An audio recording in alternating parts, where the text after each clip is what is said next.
not having Luke is a big is tough for us. And not that those guys behind him aren't battling and doing everything they can. I think that when you don't have Jacobson out there, that you don't have Lucas, Gibbs walked up to me the other day and said, "Coach, I'm the only senior on this team on offense." So I think it really, we need to get him back sooner or later.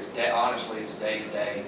I'm hoping to have him back this week. If not, I would say for the next week. So Todd is in the same boat. That was also another loss for us that hurt us. We had to move Greg back over. Todd was really playing well. He's very he makes things happen. Very imposing guy out there on the slot. We're hopeful that we'll get those guys back, because those that's part of the injuries. Part of it. You can't whine about that. Everybody has them, we're hopeful that those guys get back this week. Todd, Rutgers brought a lot of pressure. Do you expect the same thing from Utah? Are they that kind of blitz? Yeah, they're very similar. They're I think you see a lot of man free and very well coached. Coach has got a defensive background. They're going to play hard. They're going to tackle well. They're going to be sound about what they're doing. I wouldn't say exactly the same, because it's a different front and different looks, but they'll be I think a lot of the same as far as man free and pressure. What do you know about Norm Child as a play caller and coordinator? Well, let me see here. In 1995 and 96, he came to Allen High School and talked to my staff. So that's that was interesting. You invited him? Yeah, I did. He was at BYU at the time, and we used to bring in a different speaker from all over the country, and he came in and visited with us. Very impressed with him. Very class person. One of the smartest guys in the business. As far as his concepts of the passing game and what he's done in the passing game are all over college football.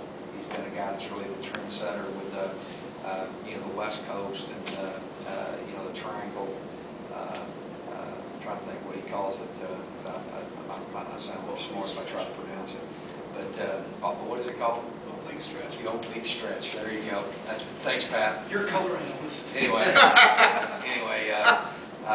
he's a very good football coach, and got a lot of respect for him. But right now, our whole deal right now is about this football team and what we're doing, and I got a lot of belief in these guys, and we took 2 giant steps forward against South Florida, and no question we took a couple of them backward this last week. Our guys know that, and they're focused on getting those things corrected, and let's get better. And bottom line, we're doing it to ourselves by turning the football over, and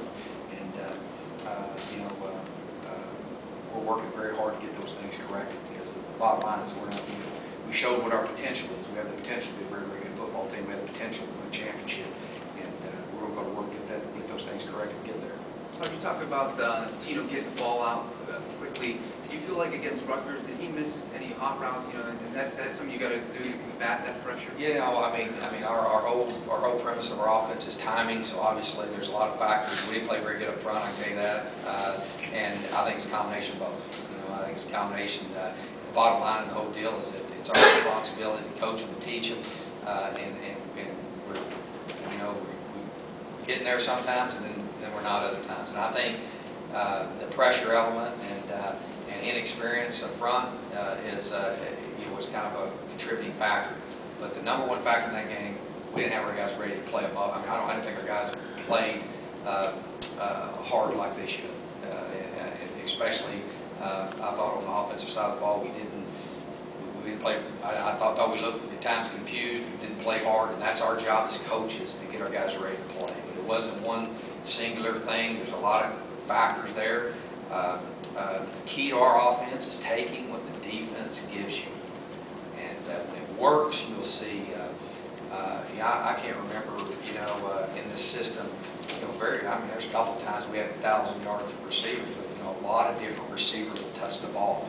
A lot of different people will touch the ball if we're taking what the defense gives us, and so there's things we got to do better. One of them's our hot reads, and get the ball out, and protecting our quarterback, and all those type of things. There's a lot of we played.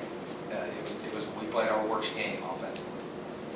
There were a lot of field position issues during the game. Certainly in the first half, you guys seemed to be in your own end zone almost every possession. Is there something you can do as a coach, or is it just a matter of somebody making a play to get out of it? How do you? You got to flip it. Every position was tough to flip. Yeah, I mean, the thing you have to do, I mean, I think we had 2 3 and outs on offense the first. It's the most we've punted. I mean, I think it's probably 4 times what we're usually punting. I mean, we punted like, I want to say 9 times, and I think we've been punting on average 2 to 3. So the key is in our offense and what we're doing as a program is the first down. And you got to make first downs to flip the field. The other thing that we were working hard on is trying to flip the field with our punter. The first couple of punts weren't shorter punts. We gave up a few yards, maybe 5 or 10 yards on one return. It's just field position. That's I think one of the things that's hurting us is that we got to do a better job of is our kickoff return. I mean, we're catching the ball going backward, which is fundamentally unsound. Anytime you catch the ball going backward on kickoff return, you're going to make 10 less yards on that return. And our best field position is 25 yards. We're inside our 20 twice. That's hurting us, because then now if you don't make the first down, now that's when that field gets flipped like that. So, and that was a game where they were really patient. They knew that they were going to need a short field to score, and we could get the field flipped. And how you flip the field is make first downs, and then also execute the kicking game. I think our kickoff return is something that's we've got to get better on, because it's really hurting us field position wise. Our kickoff coverage has been stellar up until, other than one kickoff, it's been pretty good. So I think it's just that's football. You got to flip that field, and the best way to do it is make first downs. Todd, you mentioned a lot about Ray Graham. What does it say about him that you mentioned the offensive line trying to find their way, the passing game trying to find their way, and he's still the second leading rusher? I think it's phenomenal that he leads the country in rushing, and we've had injuries to our 2 top offensive linemen. I mean, I think that says a lot, about not only him but the guys up front and how they battle. He'll be the first to tell you that those guys are doing a good job. I can tell you that he's special in that regard. I think he's a great competitor, and he finishes runs. He makes people tackle him, and I think we've made great progress in just about everything that he does. I think he's done a good job. He's got he's got a long way to go and a lot more improvement that he can make.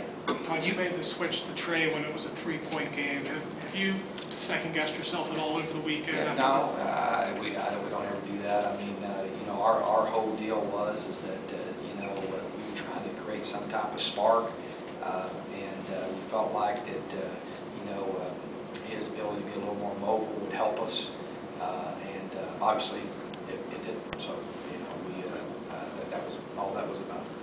Is Mark Myers an option you can turn to in situations if you're losing? I mean, what's his role? Yeah, I mean, Mark's basically our 3rd quarterback, and is our backup punter, and is doing a good job. I mean, we can't, we're not going to play musical quarterbacks. I mean, we can't do that and get ready to play a football game. So,